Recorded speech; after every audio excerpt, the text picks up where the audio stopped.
ফুলটা একটু দেখুন, কত সুন্দর গোলাপের মতো আর কত বড়। এখন বিকেল হয়ে গেছে, ফুলটা একটু ঝিমিয়ে এসেছে, কিন্তু এটা আরও বড় হয় ফুলটা। এটা হলো দোপাটি ফুল। তো এই দোপাটি ফুলটা কত সহজে সুন্দরভাবে এটা প্রতিস্থাপন করা যায় এবং কত সহজের পরিচর্যা, সেটা আজকে একটু আপনাদের দেখিয়ে দিই। তাহলে আপনারাও এই ধরনের বড় গোলাপের মতো দোপাটি ফুল করতে পারবেন। আসুন দেখিয়ে দিই। এটা হলো হাইব্রিড দোপাটি। এখানে আরও কিছু চারা আছে, এই চারাই আমি আজকে প্রতিস্থাপন করব। দোপাটি ফুলের চারা প্রতিস্থাপনের জন্যে খুব একটা মাথা ঘামাতে হয় না, খুব সহজভাবে এটা করা যায়, খুব সহজের পরিচর্যা। তো এখানে একটা চারা আমি প্রতিস্থাপন করব। আর যেহেতু এটা ঝাঁকড়া হয়, সেই জন্যে এটার জন্যে এই টব আমি নেব। আর এর মাটিটা দেখুন কত সহজভাবে মাটি করা যাবে।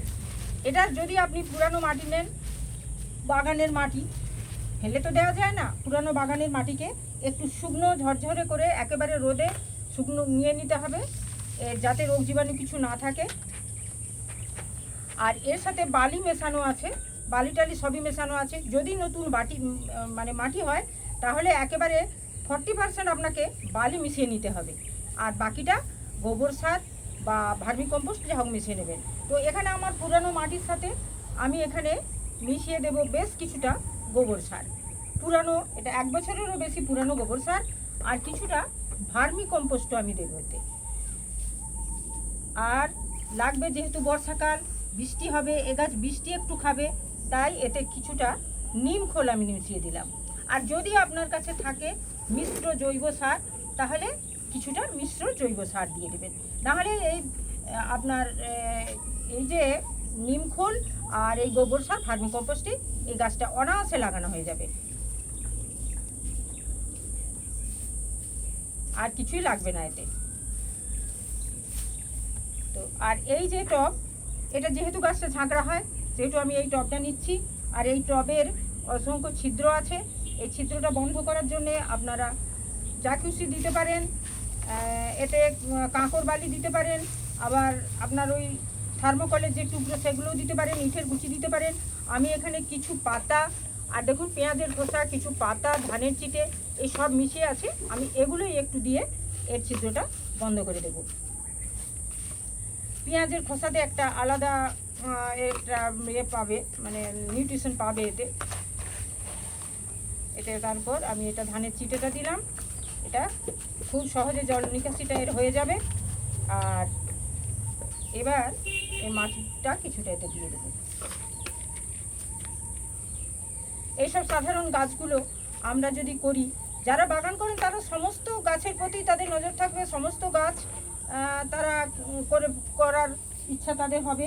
তো এইভাবে আপনারা যে কোনো গাছ বাগানে, নানা রকমের গাছ রাখলে বাগানের মর্যাদা আলাদা বেড়ে যাবে, বাগানের সৌন্দর্য আলাদা বেড়ে যাবে। তো এখানে আমি এই চারাটা দেখুন শিকড় খুব সুন্দর আছে, এখানে বসিয়ে দিলাম মাঝ বরাবর।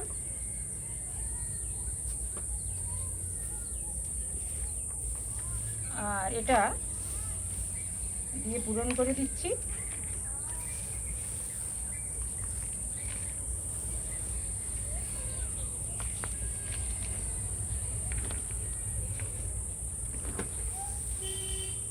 ব্যাস, এই হয়ে গেল।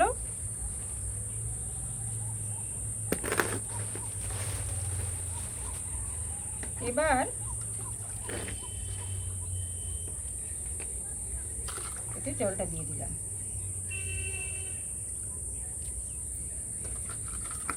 জলটা এখনই বেরিয়ে যাবে।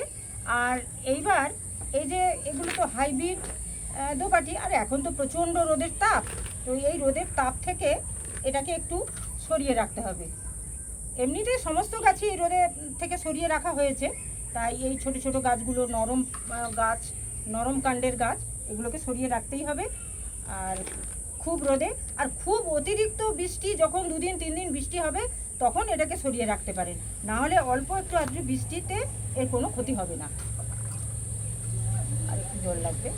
আর এটায় রোগ পোকা একটু লাগে, পাতা টাতাগুলো পোকায় খেয়ে যায়, সেই জন্যে এর আলাদা করে নির্দিষ্ট করে কোনো কীটনাশক এতে দিতে হয় না।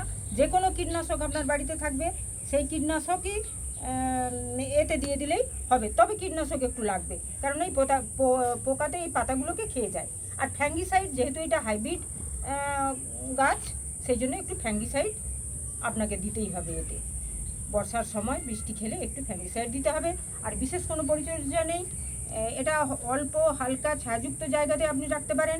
আপনার ব্যালকনিতে রাখা যাবে, এটা বারান্দায় রাখা যাবে। আর সুন্দর ফুলগুলো, এর কালার বিভিন্ন হয়। এইটা যেমন সাদা কালার, এইটা রঙিন হবে, এটা একটু রং, এই যে ডাঁটাটা দেখে বোঝা যায় যে এটা একটু রঙিন, এটা সাদা, এটাও সম্ভবত সাদা হবে। তো এই চারাগুলো এখনও যে কোনো নার্সারিতে এগুলো পাওয়া যাচ্ছে এখন অ্যাভেলেবেল। তো এইসব নানা ধরনের গাছ করুন, বাগানকে রঙিন করে তুলুন। আর আমার ভিডিও যদি ভালো লাগে তাহলে একটু সাবস্ক্রাইব করে দেবেন, লাইক শেয়ার কমেন্ট করে আমার পাশে থাকবেন। নমস্কার।